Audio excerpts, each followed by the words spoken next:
Hey everyone, I've been using the Astro A50 for several months now, and I would like to go over some things that I've experienced with my continuous use of this headset, and as well as address some of the patches that Astro has come out with, and let's see if it, if it fixed some things that I complained about in my original video, things like that. So let's get to it.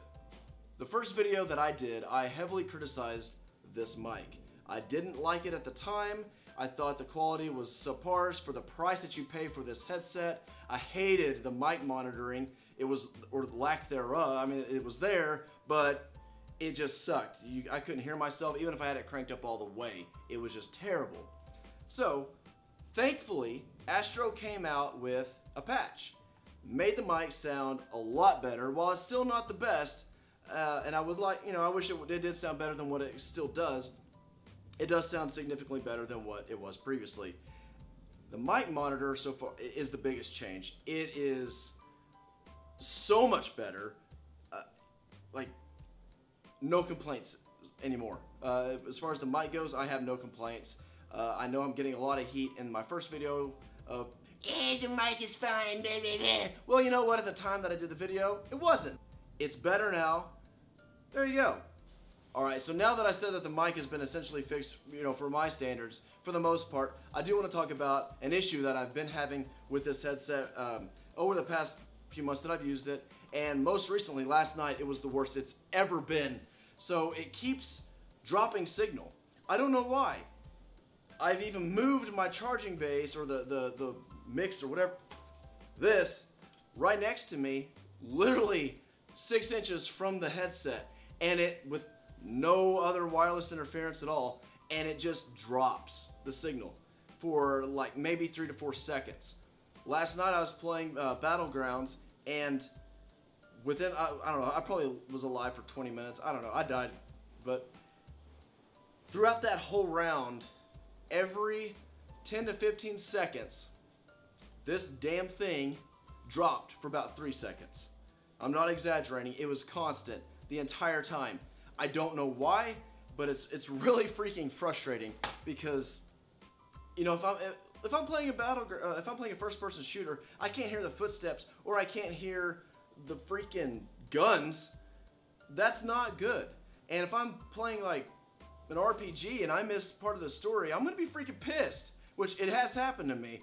I don't like that. So I'm hoping that Astro will come out with a patch to fix this. If you're having this issue, please let me know in the comments below.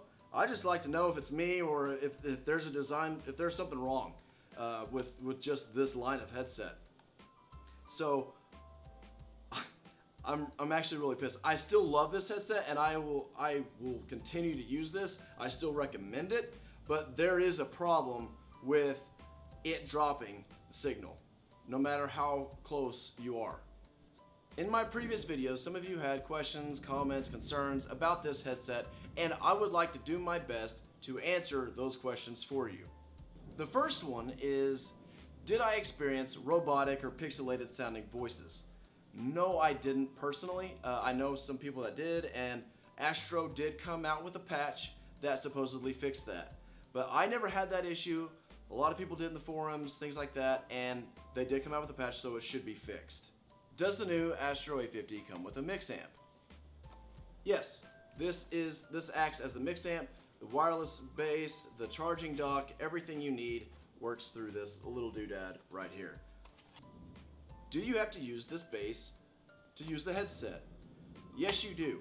Whether it's in the PC or a PlayStation 4, you do have to use this. It just simply plugs in with a USB into whichever, your console or your PC. And because this acts as the mix amp, it runs and it creates the wireless signal, so it connects to this. You have to use this, and if you're using PC or PS4, you have to turn your little switch here. But you do have to use this.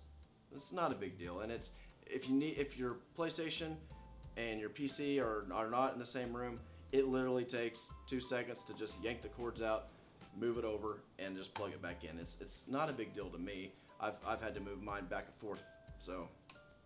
The next question was, how does it sound, or how does it work when you can connect your phone to the auxiliary? It actually sounds really well when I was listening to music.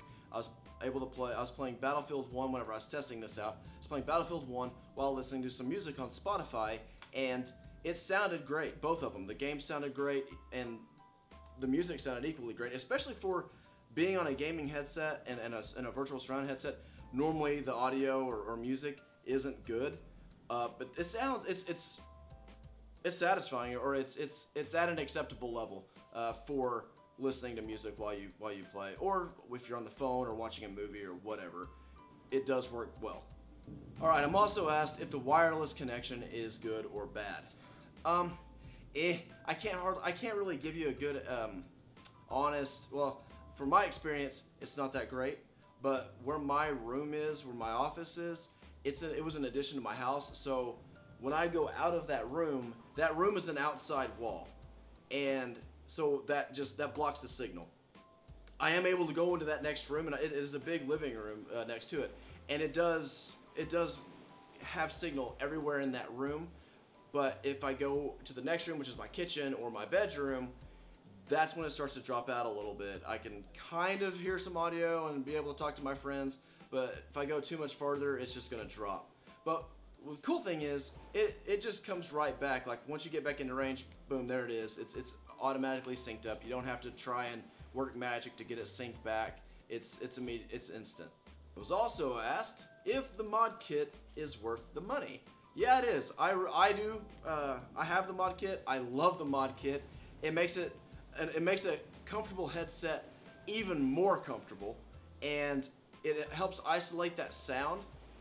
It makes the sound fuller. It just sounds really good. I do recommend this. It's not that much money. I mean, well, I guess it kind of is just for ear cups and cushions, but it is worth the money. But if you don't want to spend the money on it, you are perfectly fine without it. These still sound great and they're still comfortable. But me personally, once I got the mod kit, I went back to try it with just, the normal ear cups. I immediately took that crap off and I went back to this because it's great. I love it. Lastly, I was asked if you could use the PS4 version with the Xbox One and vice versa. It's a good question, and I did test that out. And from my experience, I was able to use the PlayStation 4 with my Xbox One. However, I couldn't get the mic to work. I couldn't chat with anybody. I was able to get game audio, but not chat. So, if you don't play with anybody, you're fine with getting either or.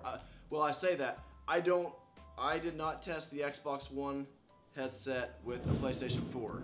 And I apologize for all the rumbling and the loud rain and stuff. It's really storming here. I'm in Oklahoma. It's May. I'm probably going to die from a tornado here in a little bit. So I apologize for the background noise. I'm doing my best to try and edit that crap out, but it ain't going to work half the time. So anyways, back to what I was saying. You can use this on an Xbox One, but you don't have the chat work. Alright, thank you so much for watching. I do appreciate all the feedback that I get and all the subscribes that I've been getting. It's fantastic. I really appreciate it. If you haven't subscribed, please do so. Like the video, and if you didn't like it, give me a dislike. I don't care. Whatever you want to do, it's your opinion of my opinion of the products that we like to talk about. So, if you have any more questions or comments, or you want me to review anything else, let me know in the comments below, or email me at therabidwookie@outlook.com. I'm on Facebook, I'm on Twitter. Thanks for watching.